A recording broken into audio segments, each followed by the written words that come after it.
en ce qui concerne certains termes. Bon, télévision numérique terrestre, télévision sur IP, sans trop insister sur ces aspects, je dois dire que la télévision a beaucoup changé, le visage de la télévision a beaucoup changé depuis la numérisation des signaux. La numérisation des signaux est partie de la création, où la numérisation des signaux a amené la création, il faut le savoir, de l'informatique. C'est la base, c'est ce qu'on appelle le jour c'est un mode différent d'enregistrement, c'est un mode différent de transmission qui est beaucoup plus fiable, qui prend beaucoup moins d'espace que les précédents modes d'enregistrement, de transmission, etc., qui se faisaient de façon analogique. Pour simplifier de façon analogique, si vous prenez un tuyau, vous mettez l'élément à un bout du tuyau, ben c'est cet élément que vous ressortez à l'autre bout du tuyau, évidemment avec toutes les faiblesses, tous les éclatements, etc., tous les bugs qui font que le rendu à la fin peut être relativement différent de ce que vous avez mis au départ, sans compter qu'il y a évidemment les insuffisances des canaux de transmission, selon que vous êtes en satellite, en paire de cuivre, en fibre optique, etc., vous avez des taux de déperdition qui sont plus ou moins importants.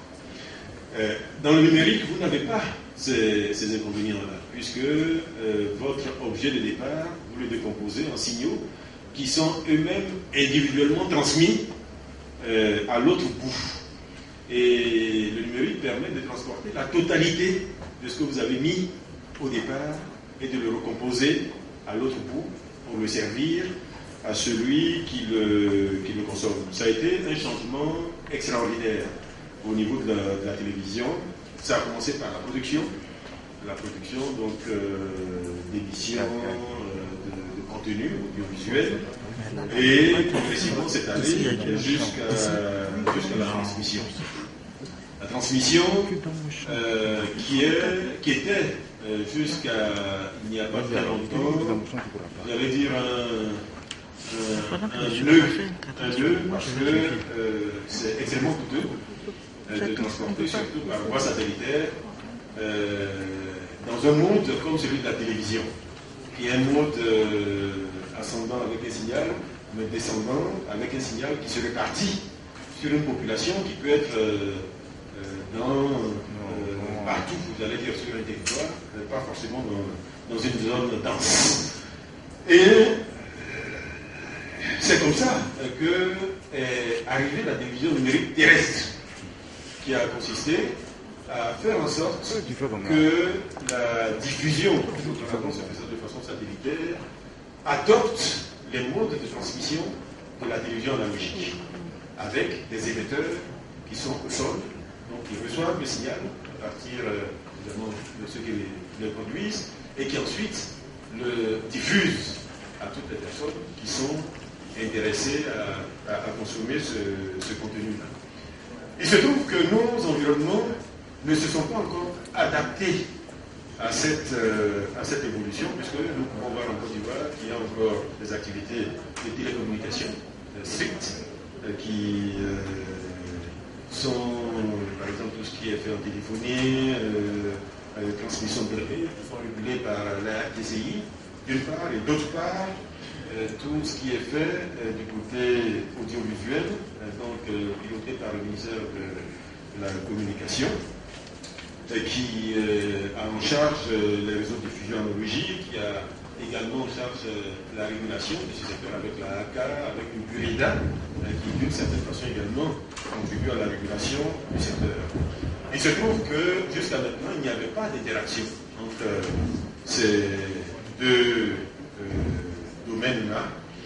Et aujourd'hui, nous arrivons à une situation qui converge tellement qu'il n'est plus possible de continuer à réguler comme par le passé, et il n'est plus possible de continuer à transmettre et à diffuser comme par le passé. Ça, c'est sur l'aspect régulation, sur l'aspect législation. Nous devrons faire en sorte que nos textes convergent, que les textes qui aujourd'hui régissent l'audiovisuel prennent en compte les préoccupations qui sont celles des TIC, de même que les TIC prennent en compte les préoccupations de celles du secteur du multimédia.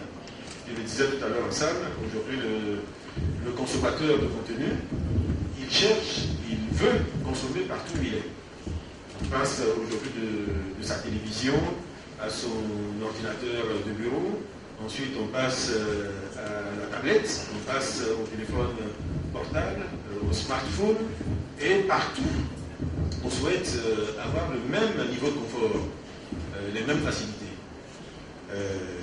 Et évidemment, il y a deux composantes principales, donc celle des télécommunications et celle des médias, qui aujourd'hui se confondent, mais ne sont pas encore complètement prises en compte ensemble au niveau de ceux qui gouvernent et de ceux qui établissent les réglementations. L'objectif est donc, je l'indiquais tout à l'heure, de faire converger tout cela. De faire converger tout cela, c'est important de le rappeler aussi parce qu'il y a des avantages. Nous les avons rappelés tout à l'heure. Les avantages, c'est la meilleure qualité. Vous avez pu voir, rien qu'au niveau de la production, le changement que cela a présenté. De passer de la production analogique à la production numérique. Il y a quelques années, quand la RTI a basculé, tout le monde a salué le grand saut que cela représentait, parce que la qualité de l'image était réelle. Mais cette qualité peut être encore meilleure si nous arrivons à combler donc, le dernier espace qui reste, celui de la transmission. Parce que le signal, il faut le produire, il faut, dans certains cas, le multiplexer avec d'autres signaux, il faut le diffuser et il faut faire en sorte que celui qui le reçoit le réceptionne dans les meilleures conditions et le consomme. Et il faut faire en sorte que d'un bout à l'autre, il y ait le moins de déperditions possible. C'est l'une des choses qui va changer avec la TNT. La déperdition que nous connaissions au niveau de la transmission. La démarche qui a été celle du gouvernement ivoirien a démarré en décembre 2011 avec la mise en place d'un groupe de travail. Un groupe de travail dont la mission était d'élaborer la stratégie nationale de migration vers la paix. Ce groupe de travail était composé d'acteurs de l'administration, d'entreprises publiques, etc. Et ce groupe de travail a produit en septembre 2012 un rapport qui s'est appelé la stratégie nationale de migration vers la DNI, en septembre 2012. Ce rapport a été adopté ensuite en Conseil des ministres et suivant les recommandations de ce rapport, il a été mis en place deux institutions qui aujourd'hui sont importantes dans le cadre du processus de migration. La mise en place premièrement du comité de pilotage, un comité de pilotage qui est présidé par M. le Premier ministre et qui comprend en principe tous les acteurs concernés par la migration, par le sujet de la migration. Ce comité de pilotage a 3 vice-présidents qui sont le ministre en charge de la Poste et des TIC, Madame la ministre de la Communication et Monsieur le Président de la Haute Autorité de la Communication audiovisuelle. Et ce comité comprend également d'autres ministères, le ministère du Commerce, le ministère du Budget, même le ministère de l'Environnement y est représenté, et parce que vous allez voir qu'à la fin du processus, il y aura également à faire sortir de nos maisons des téléviseurs qui ne seraient plus du tout utilisables et qu'il convient donc de traiter ces déchets de la meilleure façon. La deuxième institution mise en place, c'est le secrétariat exécutif, donc représenté ici par le secrétaire général, Jean-Philippe Caporet, qui a une équipe opérationnelle avec lui pour travailler sur l'ensemble du processus. En octobre et novembre 2014, certaines décisions ont été prises, notamment la décision d'interdiction de l'importation des téléviseurs analogiques et numériques, et même numériques, quand ils n'étaient pas conformes aux normes qui ont été retenues en Côte d'Ivoire, que j'ai rappelé tout à l'heure, donc la norme DVB-T2 pour la diffusion et la norme MPEG 4 pour la compression. Et il y a 2 ou 3 semaines, un séminaire s'est tenu pour remettre à jour toutes les mesures qui avaient déjà été arrêtées en 2012 par le comité qui avait été mis en place, puisqu'il s'est passé 2 ans quand même. Donc l'objectif de ce séminaire, c'était faire une relecture de la stratégie nationale, la repenser complètement, mettre des échéances également en fonction, mettre des échéances, j'allais dire c'est très important, mettre des échéances en tenant compte du retard important que la Côte d'Ivoire malheureusement a accusé dans l'implémentation de ce projet-là. Il y a des défis, Yvette Long de rappeler, des enjeux, les choix technologiques, j'en ai parlé tout à l'heure. Il faut peut-être que j'évoque le calendrier qui peut, je pense, présenter l'intérêt pour tout le monde ici. Le calendrier que le séminaire a arrêté, qui reste néanmoins validé par le comité de pilotage, je vous l'indiquais tout à l'heure, présidé par M.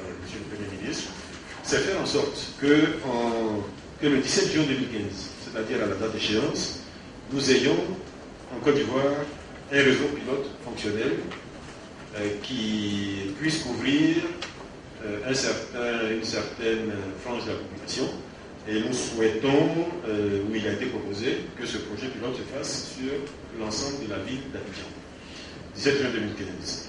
En décembre 2015, il est prévu le lancement commercial du réseau TNT.